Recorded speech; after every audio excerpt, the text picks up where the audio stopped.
It's been 6 years of podcasting, and without our sponsors, we wouldn't be able to bring these podcasts to you. So I want to thank today's sponsors.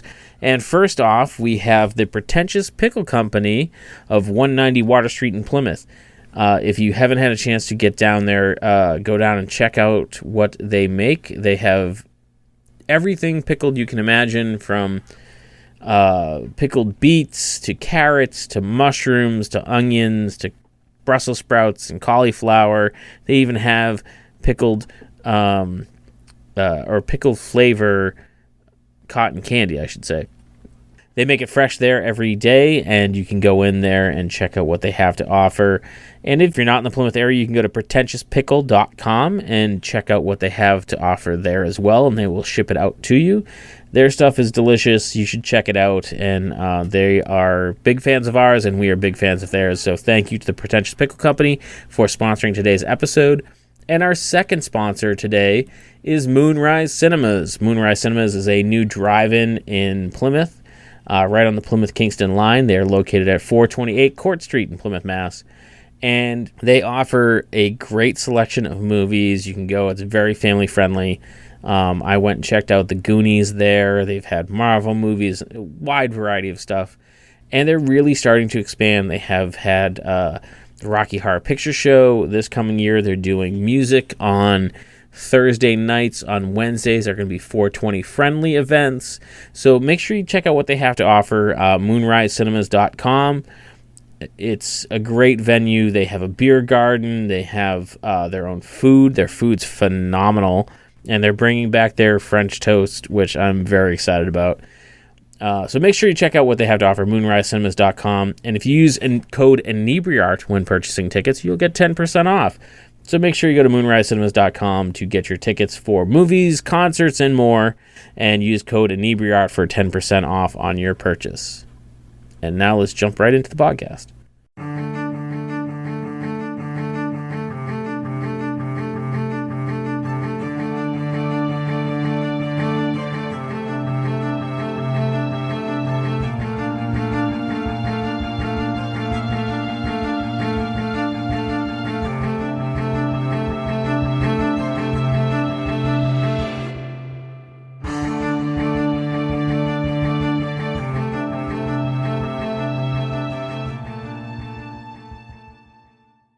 Welcome back, listener. This is Andy, as always. It's been like 6 years. You know who I am. And, it's been a while since I've had like someone recommended, like, hey, you should talk to this person. And my friend over at WATD, John Shea, is like, hey, you need to talk to Lainey Dionne. Did I get it right? Yeah. Yeah, nice. Thank God, like, I can write stuff down and cheat. But Lainey, welcome to the show. So you came with very high recommendations. So I hope, Yay. Yeah. Thank you so much for having me. Yeah, no problem. So I was listening to some of your stuff on YouTube, and the first thing that jumped out at me was, holy shit, she reminds me of someone, and I couldn't put my finger on it. Like your voice, I'm like, oh my God, who, like, you ever get that, like, where you're like, oh, this makes me think of someone and I can't?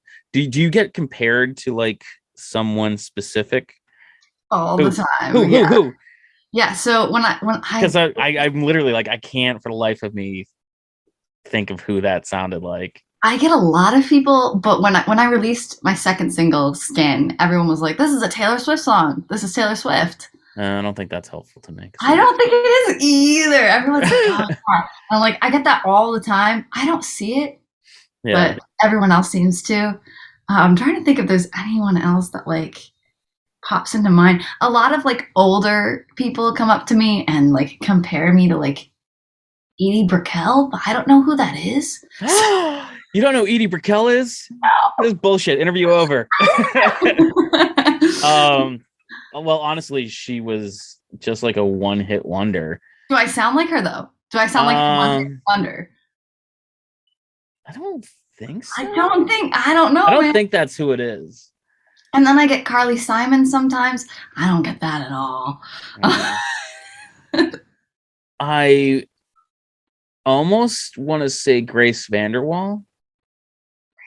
Oh, She's got a lot of rasp to her. I don't know. But like that was what was coming to my mind. I'm like, but I don't know if that's right. Like I don't.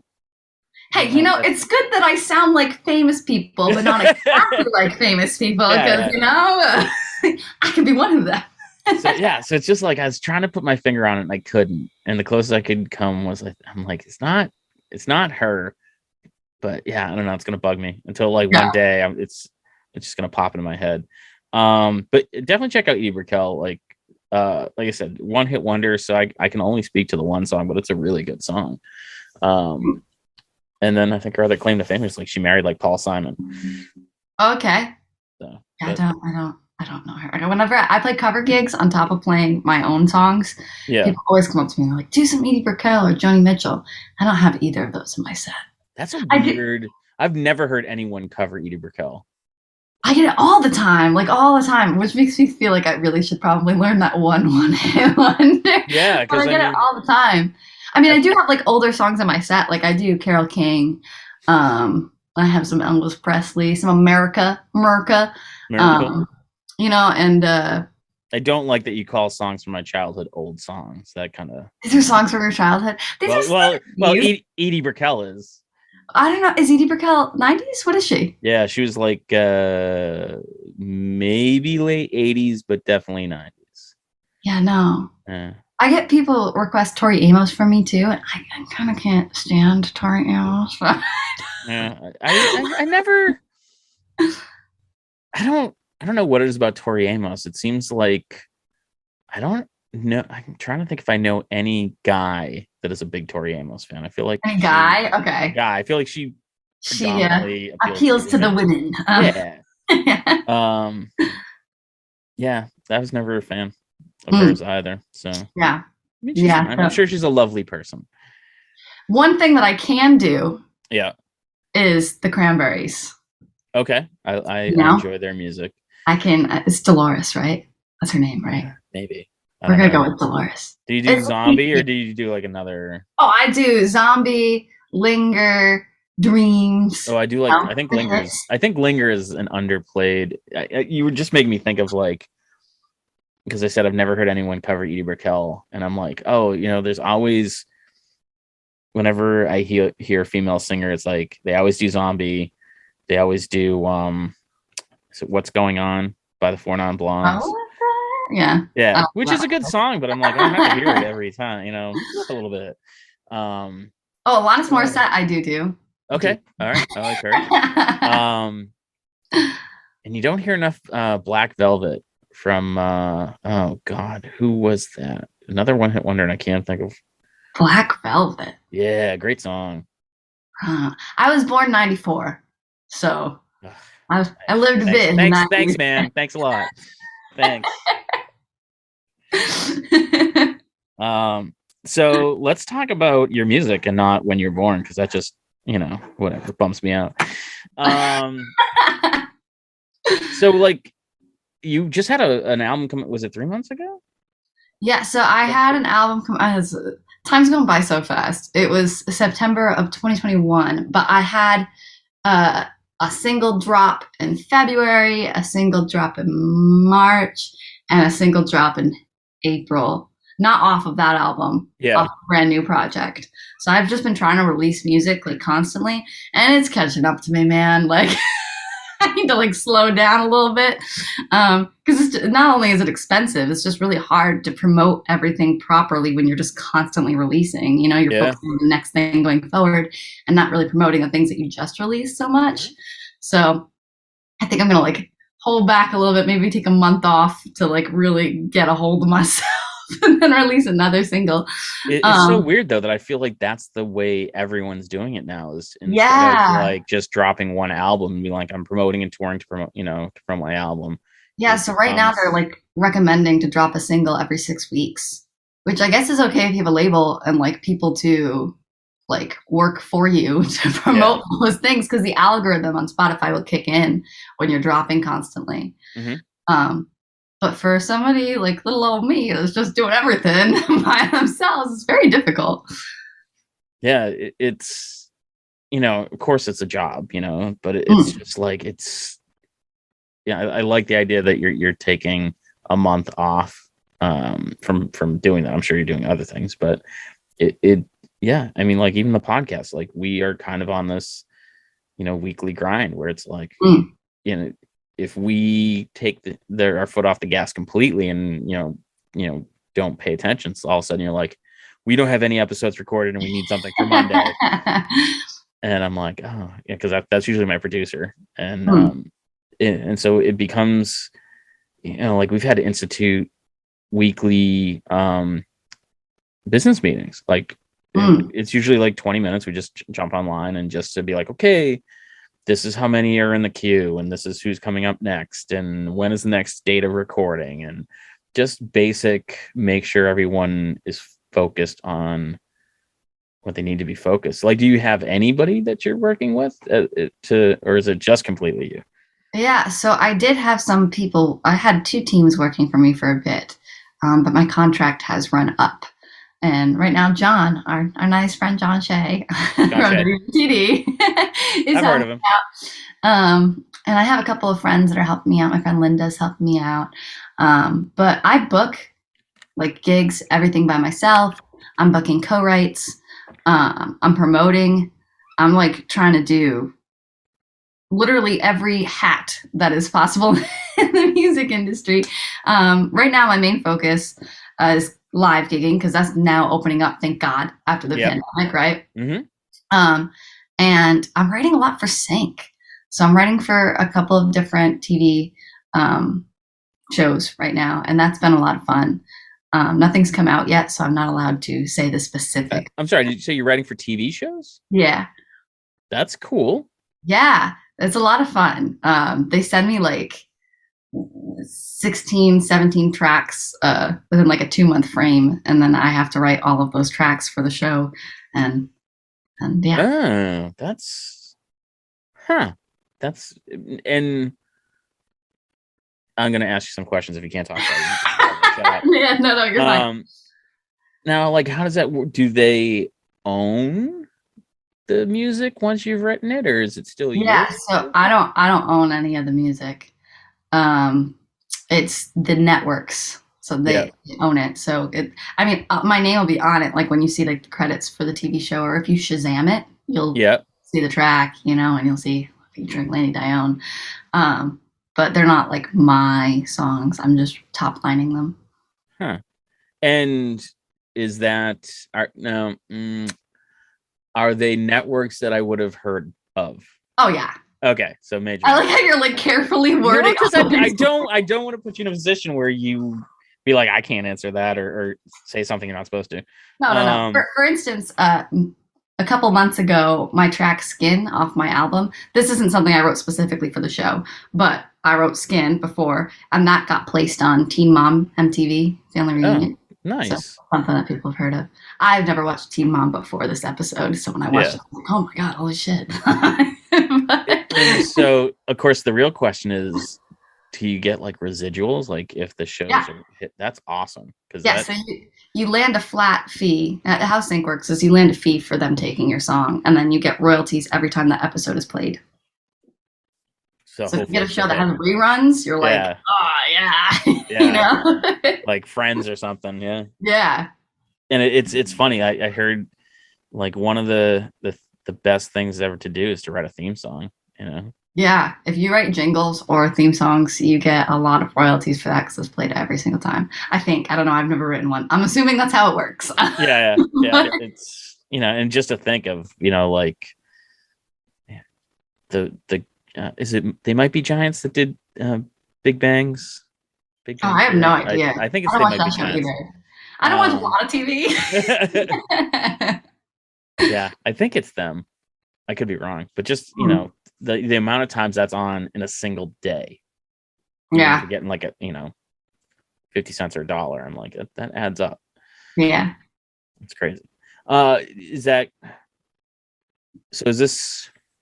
Do you enjoy that aspect of it? This kind of more commercial side? Yeah, I mean, I like being creative without having to worry. So like when Yeah. you write for sync, you're just writing to write something that matches a vibe, or sometimes you get a brief and it's like we need surfer rock, or like like you're just writing to write. And it's fun because there's no pressure. Like it gets picked, it gets picked. If it doesn't get picked, it doesn't get picked. You just wrote a surfer rock song. Like it's no biggie.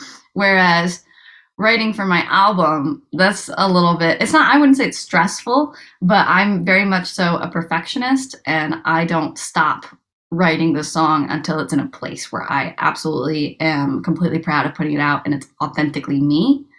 Whereas with sync, you don't really have to worry about You don't have to worry about being authentic to you, right? Yeah, I mean, everything that I write is me, yeah, like I had to write for this like kind of hip hop track, and like, I mean, take a look at me. Like, I look yeah. kind of folky, look kind of indie, look kind of pop. Definitely do not look R&B hip hop vibe. But I like rapped for this one verse, Oh, that's funny. and it was fun. It was a lot of fun. So I think it's just like no pressure. You're just writing to be creative and try to match the vibe, and that's like a very fun thing to do. Not that writing for my album isn't fun. It's just takes a lot out of me emotionally, I think. Yeah. Yeah. We on our Facebook page we run a daily drawing challenge, and one of our regular people that post in it commented, they're like, oh, I really like it because it makes me draw things that I would never have thought to draw or want Oh to wow. draw. Do you feel that kind of same way where you're like, oh, I'm doing hip hop today, that's something I would never do? Is it kind of like growing you in different ways that like you've never really thought about, or like? I guess I feel like, so I went to Berklee College of Music, Mhm. and there you kind of are thrown into every which genre, having to learn exactly what makes up the structure of that genre. Yeah. So I've already had like a background in kind of everything and how things should sound and what elements go into what genres. Um, so like it wasn't anything that was like brand new for me where I'm discovering myself, but it is kind of fun for me to just like sit down and be like, I'm gonna put on this hat today, and today I'm this character. That definitely is fun, and I feel like it makes me grow as an artist to be able to open myself up like that and come up with different creative ideas and to stay in that like cool kind of anything goes vibe. Yeah. Nice. Yeah.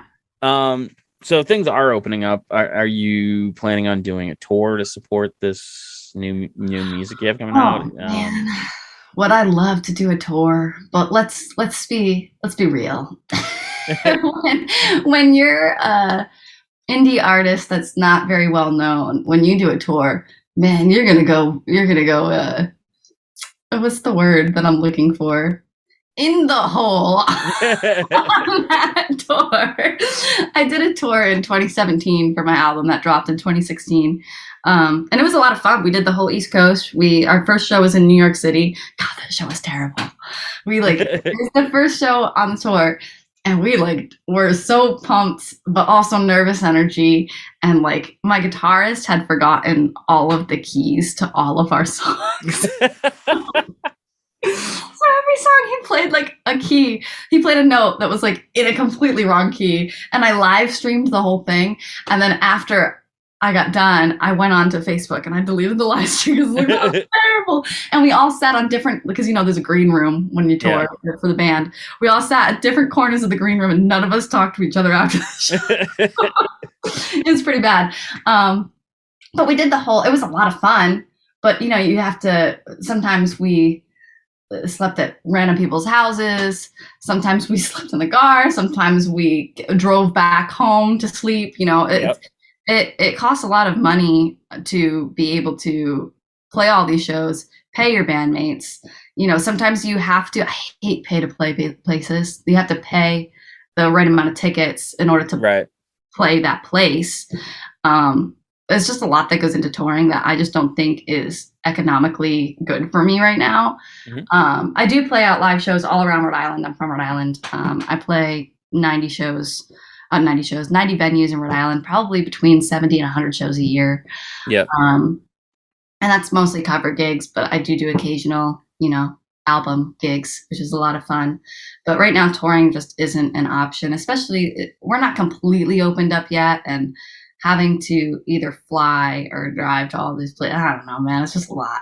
Plus, the self-titled, so that was a 12-song album, and it ended up costing me like over $25,000 to produce out of my own pocket. Wow. So I feel like I just need to like kind of settle into that, build myself up a little bit because I want to keep putting out music, and that's the most important thing to me right now. So I'll play a couple of my songs at every show I do, but touring, as fun as it would be, is just not a smart move for me. Yeah, it's got to be an incredibly difficult thing to do, especially now. I mean, I was just like kind of thinking as you're talking, and it's like, because you booked the tour and you have your dates and whatever, and I'm sure there's people in your band that you'd hate to miss out on, but like if someone got COVID, then like, okay, so they're off the tour, and do you find a replacement, and do you cancel dates? And that's going to put you more in the hole, because I'm sure there's the venues are going to have some sort of guarantee that to make sure that people are going to be someone there. So yeah, it's got to be incredibly difficult right now. Yeah, I mean, I could do like a solo like acoustic tour, which also would be fun. But like, again, it's just, I need to spend my time making money, not digging myself further. Not spending it. Yeah. Yeah, definitely. It's tough. Yeah, because the pandemic was so hard, like there was a whole year, 2020, where I just didn't work at all, because the pandemic hit in like March? Yeah, everything shut down in March. Yeah, and then that was it.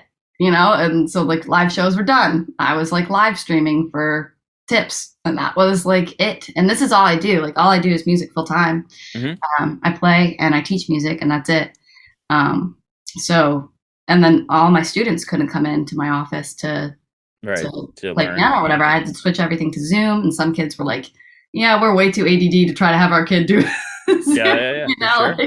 Because you have these kids that like just will bang on the piano, and when you're with them, you could be like, okay, let's calm down, let's do the C scale or whatever. But when you're on Zoom, that's very difficult to get the kids' attention, to be like, all right, let's, calm down. I can't hold anybody's hands or even like put their hands in the right position on piano or guitar or anything. It's very difficult. So I did lose a lot of income 2020 into 2021. And thank God things are opening. A lot of places that were having live outdoor entertainment, they like saved my butt. Yeah. Yeah. Even it was 2021. I mean, things were still kind of shut down, and you could play, but you couldn't sing, and there's all these weird rules. And I mean, we started doing a live stream with the craft beer cellar in Plymouth, and we called it the Cellar Sessions. And and we brought people in just to kind of give them a venue and another audience beyond just their own fans, to try and get them some tips. And it was pretty successful. We were happy with it. But then we talked about like, oh, is this going to continue? I'm like, no one's going to show up to play for free when they can get a gig. No, we're not going to do this. I'd love to, but no, they're not going to do that. It was a very weird time. Did you, all the creative people I talked to, they tended to go one of two ways. Like myself, I did nothing creative during like quarantine, because I wasn't in a good place. It was very depressing, and like I had lost my job, and it was just like I didn't have that creative energy. Did you find it like gave you time to create, or were you not interested in writing? Like how did it affect you that way? Yo, I was depressed as shit. Yeah, it was bad, right? Like, oh God. I had 4 family members die during 2020. Oh my God, I'm sorry. Yeah, it was like crazy. And then I couldn't leave because I had really bad health issues to the point where my doctors were like, if you go out and you get COVID, you could.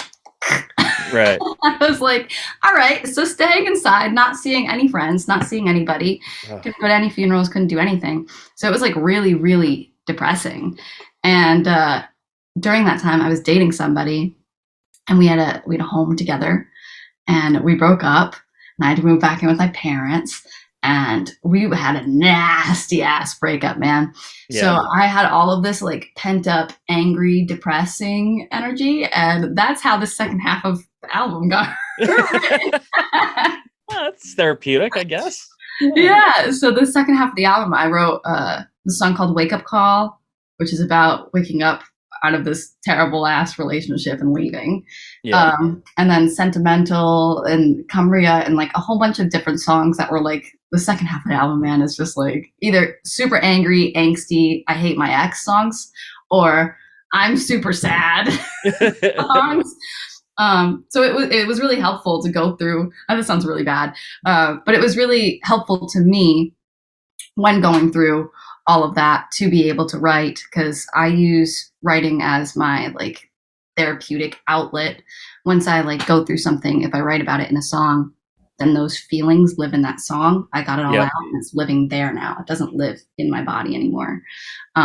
So that was very helpful to me to be able to write during that time. And you said it sounds bad. I don't think it sounds bad at all. I think it sounds really normal. I think a lot of music is written that way. Yeah. And some are huge hits, you know. Yeah. Alanis Morissette had one. I mean, what was the name?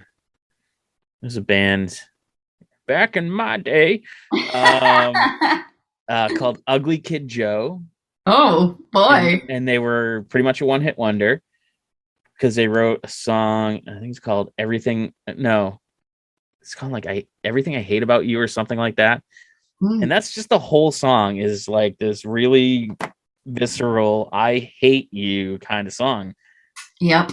And, you know, at every moment of every day, someone is going through that. I need to hear that kind of music. Yep. So I think it benefits everybody. Yeah, it definitely does. Speaking of hating, I have a song that's not released yet. So your podcast is the first that's ever heard of this song even existing. Ooh, okay. But it's called "Hating You Is Better." Okay, yeah, that's exactly the kind of thing. Yeah. The punchline of the song is "Loving you is fun, but hating you is better," and it's got like all of these things about like this person lied so much that he made the Guinness World Book of Records. Like that's one of the lines in it. Like there's so much that I hated about that relationship that I put it all into one song. And my mom, when she was reading the track listing for the new album, she was like, "Can you write anything that's happy?" Like Jesus. So I started writing some happy songs this year, got into a better relationship and a way better mind space now that everything has been opening up. So there is some happy songs, but you know, the entrails of Self-Titled, my first album, trailing into this, there was some angsty X songs. You know, there's got to be. Sure, of course. Yeah, but yeah. So very excited about the hating song to come out. When's that coming out? I have no idea. So the next song that's coming out is called, I have no idea. I should be the one that knows. I don't know. But 2009 is a song that I wrote about me being in high school in 2009. Yeah. And how it was like much simpler times and you chill in a parking lot and have fun. And you know, like anything wasn't that serious back in high school. You just had fun wherever. And that song is in the mixing stages right now. I just got a mix today, so I got to listen to that and approve it. But that song will be the next song that comes out. And then I'm writing a really nice song about being in love. Yeah. And that'll probably be the next one, just to break up the angsty feels. Yeah. And then probably hating you is better. Nice. Yeah, it's, and I, you know, going back since she was brought up, Alanis Morissette, like her first album was so angsty that. Was that Jagged Little Pill? Yeah. Yeah. That like when she kind of went on from that, people were like, "No, we liked you better when you were miserable," you know? Like I feel like she never got that success back. Yeah. So, yeah, I don't think I've known. She had this one song, I think it's called like India or something. Yeah, I think because like she traveled through India and like kind of. That was the only song off of. I think it's not on Jagged Little Pill. That was the only song off of Jagged Little Pill that I liked. I didn't listen to any of her music past that. Oh, really? Yeah. So like whenever I cover her, I obviously have to change like a lot of the words. Yeah. Like, will she go down on you in a theater? I changed that. Will she come with you to the theater whenever I perform it? But yeah, so she's a lot of fun to cover. Yeah, nice. What else do you like to cover as far as music You wise? know, I love to cover songs that nobody knows. That's like my favorite Okay. thing to do. Because some of my favorite artists are just random people that I don't know that I found on Spotify, Discover Weekly, you know? Yeah. Um, but I mean, if I were to pick a band that I liked to cover and like weren't was because a lot of songs when I play them out, I'm playing the same. Like I have 300 songs in my set list, and I mostly play like the ones that everybody knows over and over again. And like Right. sometimes when you play like "Don't Stop Believing" for like 50 times in a row, you're just like, I hate that song now. For sure, yeah. But I never get that way about covering Coldplay. I could cover any Coldplay song. I really like Coldplay, and for a while, a lot of people were kind of like throwing shade their way, but I don't know why, man. I really like them. Have you heard the like meme saying that Coldplay is Radiohead for moms? I haven't, but that's exactly the kind of shade that I was talking about. I'm like, I think they're really good, and it's almost like people are hating on them because they're successful. Yeah, I mean, I'm not a huge fan of their newest album, but like Ghost Stories, that's like one of my favorite albums of all time. If you told me I can only listen to one record for the rest of my life, it would probably be Ghost Stories. If you could absolutely never hear a specific album ever again, is there one Never hear one? yeah, that you'd be like you could almost wipe out from existence? Oh man. I feel like I know this in the back of my head because I'm very expressive, and when songs come on the radio or something, I'll just be like, ugh, I hate that. Like it's terrible. But right now, I can't come to mind like somebody that I absolutely hate listening to. It's probably going to be something from the '70s, and you're going to hate me for. Yeah, I'm not really sure. What would your answer be? I don't know. I just thought of the question. Is there anything I really can't stand? I I think I'm one of those people. My producer makes fun of me all the time. He's like, "You don't like things when it becomes popular," and it's weird because I just defended Coldplay for that very specific reason. But I don't. I think anything gets overexposed. I don't want to like. I just get tired of hearing it. Like, oh, that's really good, but I've heard it 700 times in the past 4 weeks. I don't want to hear it ever again.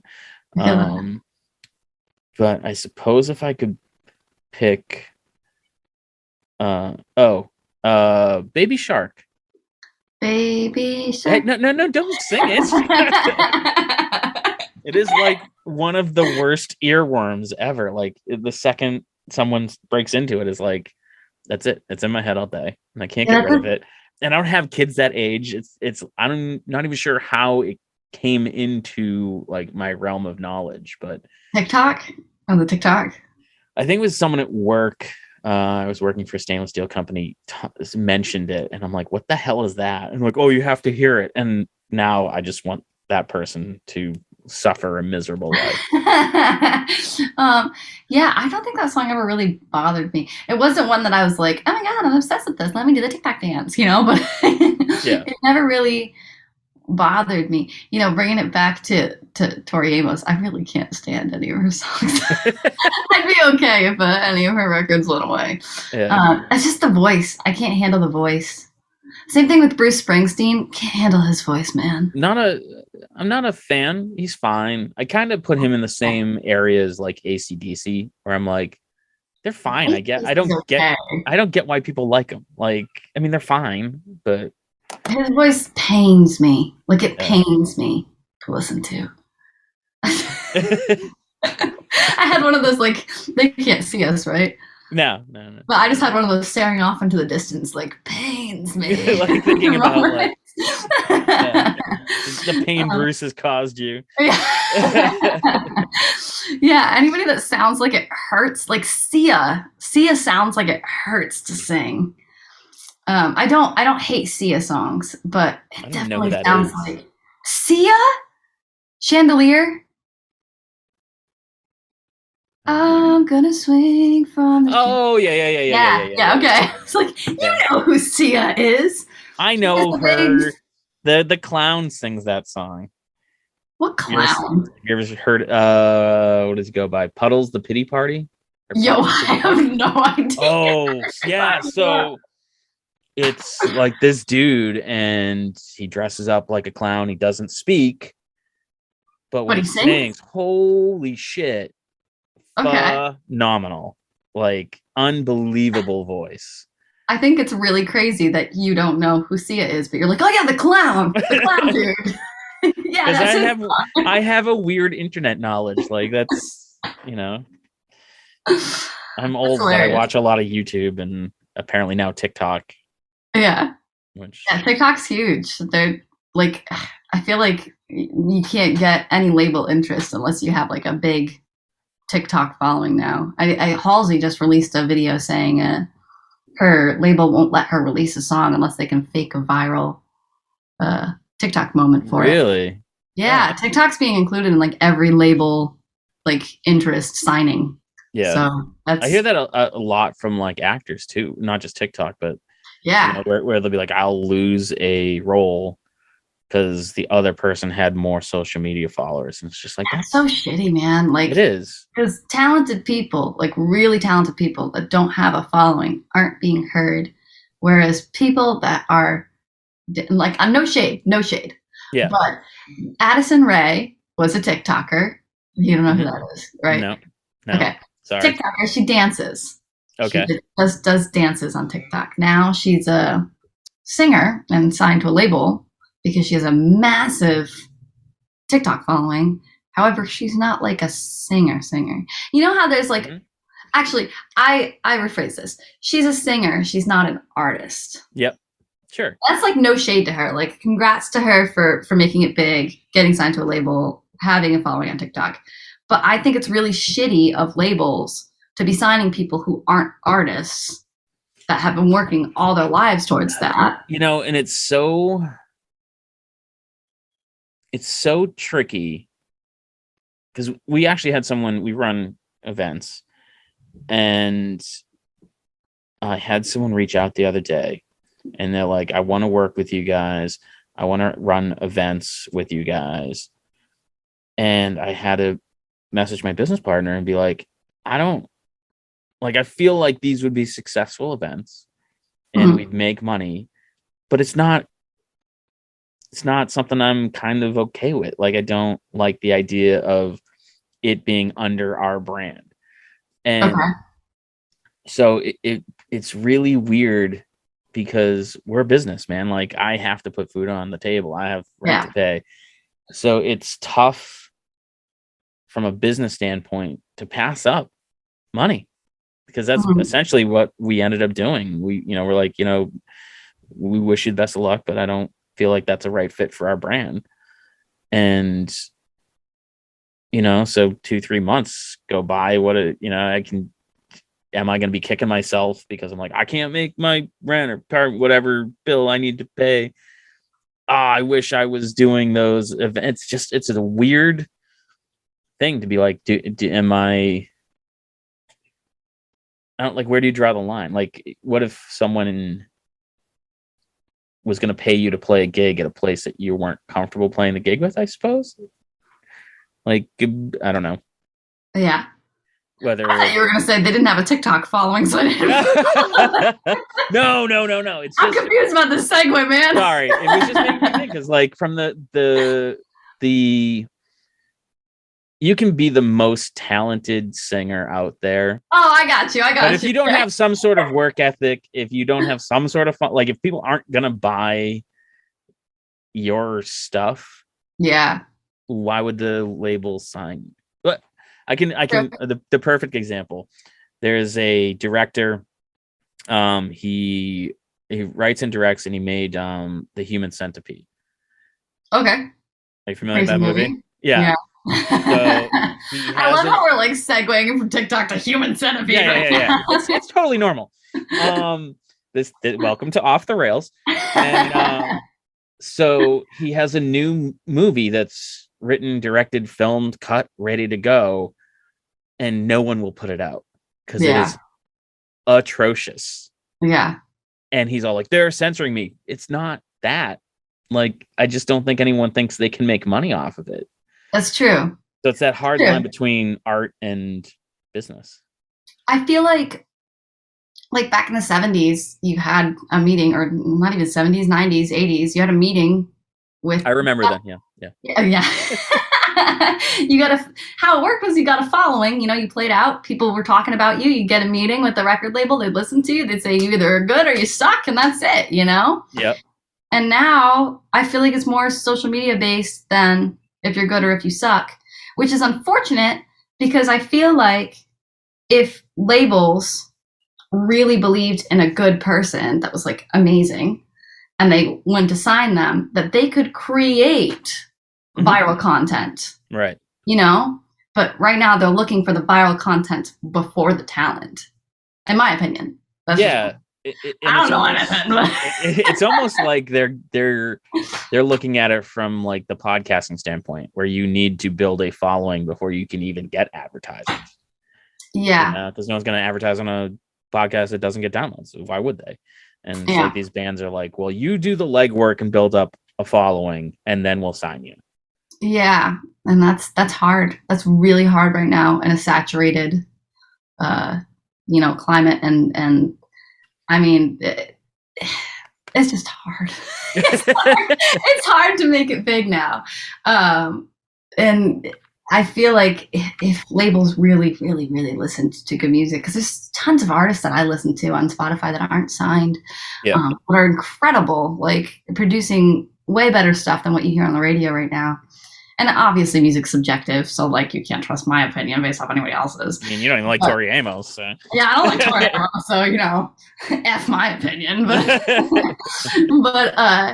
yeah, it's just really unfortunate. It's really hard, and I hope it gets a little bit better for the industry. Yeah, it's so weird because I feel like it's incredibly hard in like to kind of get to that Taylor Swift level. Almost, is that even possible anymore? I don't think so. But actually Billie Eilish just came out not too long ago. But she was one of those people, like the second I heard about her, because I'm like, oh, who is this person? She exploded like overnight, it seemed like. Wow. So, and that could just be me not knowing who she is. Yeah, because I was gonna say with me, not to sound like a total hipster, but oh my god, you listened to her before it was cool. I did. Yeah, I've heard her for years before she popped out, and she had this song called 6 Feet Under. Was really obsessed with it. I might be wrong about the title of that, but the chorus is 6 Feet Under, and she just had like tons of really good music. She came out on SoundCloud, and all of her music was there. And then she did pop up pretty fast. She got signed, and now Phineas, her brother, is signed. Yeah. So I mean, I guess it can happen, kind of recently-ish, because I mean, I think her album came out 2018, something like that. Where We All Falls. There we go. Hasn't been that long. So you could. I feel like it's very, very, very difficult now, though, because the Taylor Swifts, Harry Styles, Charlie Puths of the generation, that was like 2010. Yeah, and I feel like, but I feel like in the same, almost in the opposite aspect, is there are people who build up a significant following in whatever it is they do using social media and TikTok, and they end up making a reasonable living. Maybe. They're not gonna buy a $400 million mansion, but they can pay their bills and do what they love. It's kind of great that we have the access and ability to put out whatever artwork you're making. Oh yeah, it's totally a double-edged sword. There's definitely a good side of it, and also a very oversaturated bad side of it. But and God forbid you find something that you like and like didn't make a note or like it or save it, and then you're like, what was that? Who was that again? Yeah, you're trying to search like blonde dude that sings funk, and Google's like, I don't know who that is. Oh yeah. Yeah. So it is oversaturation is the best way to describe it. Yeah. Hopefully it gets a little bit better. Hopefully Spotify will pay their artists, hopefully a little bit more, you know? Yeah. Hopefully the industry gets a little bit better for artists and less good for labels, because right now it's very, let's get the labels rich and F the artists. Yeah, but that's I know you told me I could swear, but I keep saying F. I know. I didn't want to say anything because I'm like, it's fucking weird that she says F, so whatever. Fuck the artist. But they've always been that way, you know? Yes, true. Yeah. So that's not a new thing. Yeah, I feel like 360 deals are newer. Maybe they had 360 deals in the 70s. 360 deals. When the hell's a 360 deal? Yeah, so here's my Berkeley experience on the play. But yeah, 360 deals is when labels tap into everything, tap into your merch, your ticket sales, literally anything that has to do with you, they get a cut of. Whereas before, they would just get a cut of your master or album sales or whatever they'd work out with you. 360 deals are the most common deals for new artists right now, because that makes the label the most money and the artist the least amount of money. Makes it easier for the label to own you too, because you need to be with them after that. You know, they own everything. Oh man, so they even, wow, that's crazy. Yeah, it's tough, you know, and I feel like every industry is like that. I remember there was a big thing back in the 90s where comic book creators were going through that same thing, where they're like, I'll write and create this character, and you know, this other guy draws that character into existence, and we create this character that's going to go on and make multi-million dollars in movies and blah blah blah, and we own nothing. Yeah, because they worked for the company that paid them. So there were companies that sprung up where they were like, had different deals where you own the rights to the characters that you created and the stories that you wrote, but the company still made money too. And it's I never thought about comic books like that. The business of comic books is kind of cool. Well, I mean, it's the big thing. Like Stan Lee, who everybody knows, created every major character you can think of, and it was years and years and years before he ever like there's all sorts of lawsuits and you know, because how much money has Marvel made from Spider-Man? And it was Stan Lee's idea just to be like, let's write this story because you're paying me to write a story. And yeah, man, it's the production companies and record labels and the man. The man. F the man. F the man. But before you sell out to a major label company, which I also love, is when independent artists finally get that deal, they're like, oh, they sold out, and like they're just trying to make more of a living or a better living or whatever. Yeah. Where can people go to find your music? When I sell out. Yeah, before you sell out. Before I sell out, yes. Right now you can find my music on Spotify, iTunes, Amazon, Pandora, like literally anything that plays music, I am on. So LAINEYDIONNE. If you go to LaineyDionne.com, all of the links to any of my social media and all of my music is there. Is your TikTok there? Are you on the TikTok? My TikTok is there. I'm so bad at TikTok though, man. Like I'm one of the, I wouldn't say like elder millennials. I'm like smack dab in the middle of millennials, you know? And all the kids make fun of millennials on TikTok, and because I don't know how to do it. I'm pretty terrible at it, but it's on there. Yeah, it's like I've become, I enjoy it because it is a social media that is, I'm sure there's crap out there, but it's generally positive, fun stuff. Oh, it's hilarious. I love TikTok. I love watching them, but creating them is a whole different story. Yeah, that's the thing. And everyone's like, oh, you got to use it to promote your podcast. I'm like, I don't know, man. I don't know how. I don't know how. Get off my lawn. You damn kids. Like, this seems like a lot, and I don't want to learn it. Yeah, it's definitely difficult. Vine, when Vine was a thing, that was easy, you know? Vine was an easy app. TikTok, not so much. It's just a lot of crazy things, but I love it. I'm on there. So please go follow me because I don't know how to use it. Maybe you can give me some tips. maybe I'll have to learn how and like make a TikTok of you shitting on Tori Amos and I get all the Tori Amos stands to absolutely hate me. That'd be great. I tag her in this? Going viral for my hate against Tori Amos. Yeah. Cool. Well, thanks for coming on, man. This was a lot of fun. Thanks for John Shea for the recommendation. I love John. Yeah, I'll have to start listening to him more now, I guess. But no, this was great. It was a lot of fun. And thank you guys for listening, and we'll catch you guys next week. Yeah. And thanks for checking out the show today, listeners. If you enjoyed the content today, you can go over to patreon.com/Inebri-art to support the show. You can join over there for just a few dollars a month and help us provide this fun content that you just checked out. You can also email us at Inebri-art.com with your questions, complaints, and concerns, or you can find us on all social medias at Inebri-art or at Inebri-art6 on Instagram. And also don't forget to check out our other shows, Bar Talk Podcast, Old Colony Cast, Inebri-art, and all the other shows on the Inebri-art Network, which you can find at Inebri-art.com. So thanks again for listening.